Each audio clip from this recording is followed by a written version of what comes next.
My son builds small customised scale models of cars and bikes and such like, and he's been looking for a turntable for displaying his creations when finished. And this is where Dad comes in, of course, tasked with building something to suit his needs. So, using some 3/4 inch plywood, I cut a 45-degree mitre on all four sides of what was to be the top piece of the project.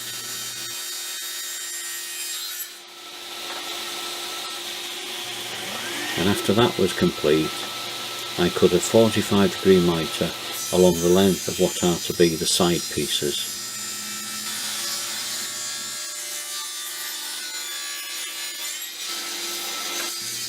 After cutting a mitre on the end of each of the side pieces, they were then cut to length, also with a 45-degree mitre. This is what you see me doing here, using the mitre sled with a stop block to make sure the pieces were sized correctly.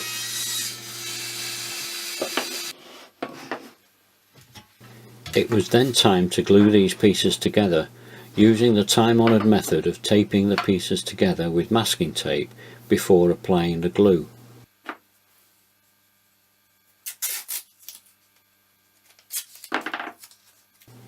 You'll notice that I used a spirit level here as a straight edge while applying the tape. This helps to keep all the pieces aligned properly.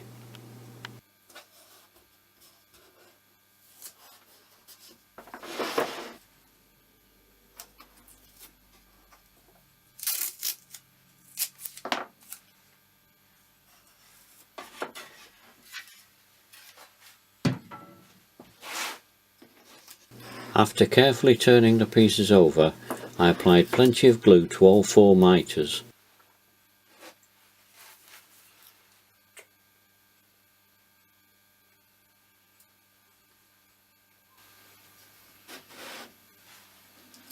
The sides were then folded up to make the frame of the body.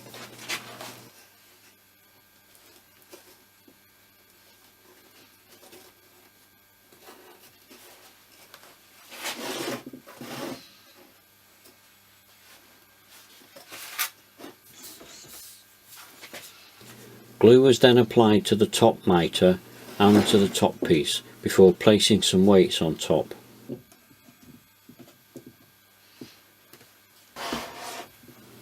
I had noticed that some of the mitres, particularly the top ones, were not fitting as well as I would have liked, but nothing could be done about it at this stage.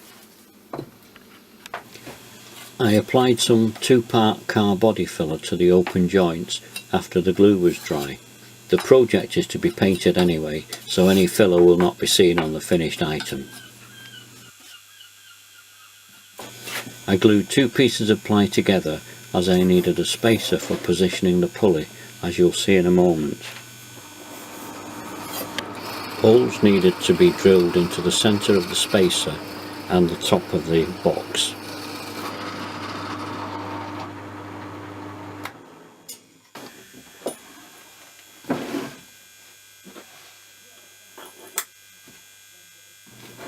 Here I'm just checking everything for fit before fastening things down permanently. In particular, I needed to figure out the exact position of the small motor I was using. I found I needed a spacer piece of about 1/8 of an inch thick under the motor to bring the shaft in line with the pulley.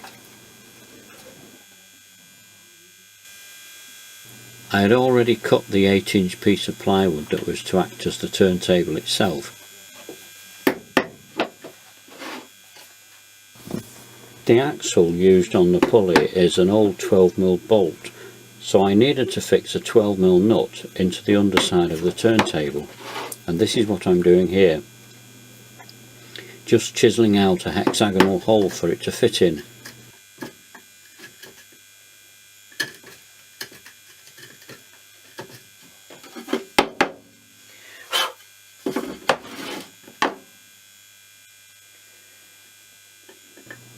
I later fixed it in place securely with a 2-part epoxy.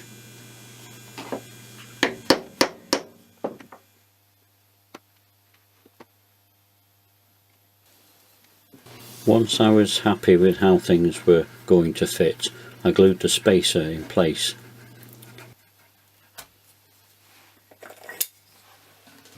I used the pulley to make sure the holes lined up correctly, and then applied a weight after removing the pulley. If you look carefully here as I apply the weight, you'll notice that the spacer moves ever so slightly. So after lining it up again, I just left it to dry. It's not as if there's any pressure on that block anyway.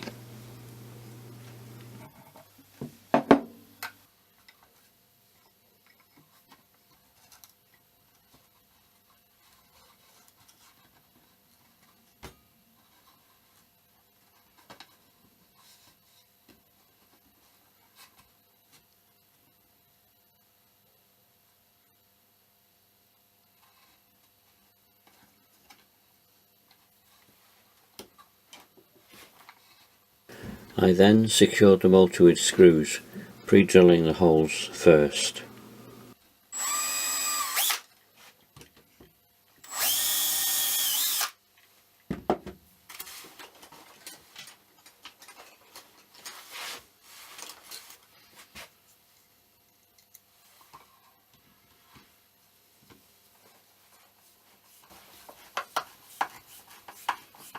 Once I was happy with the motor position, I marked out for the rocker switch and the small socket that the power supply plugs into, and holes were drilled to mark the centre position for these.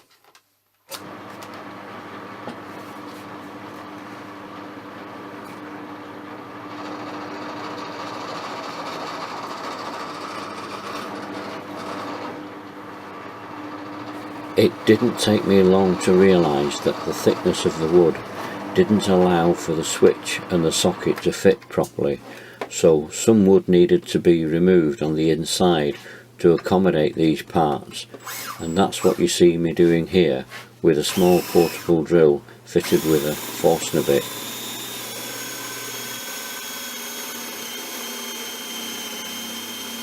One hole needed to be enlarged to 12.5mm for the socket, and the other hole I enlarged with a chisel as the rocker switch that was fitted needed a rectangular hole.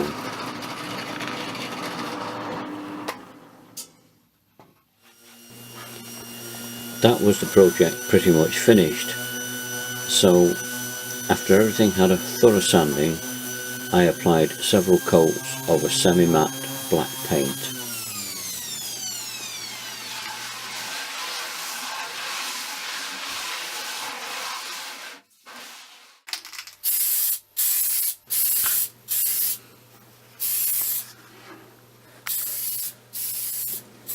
After final assembly, this is what it looks like.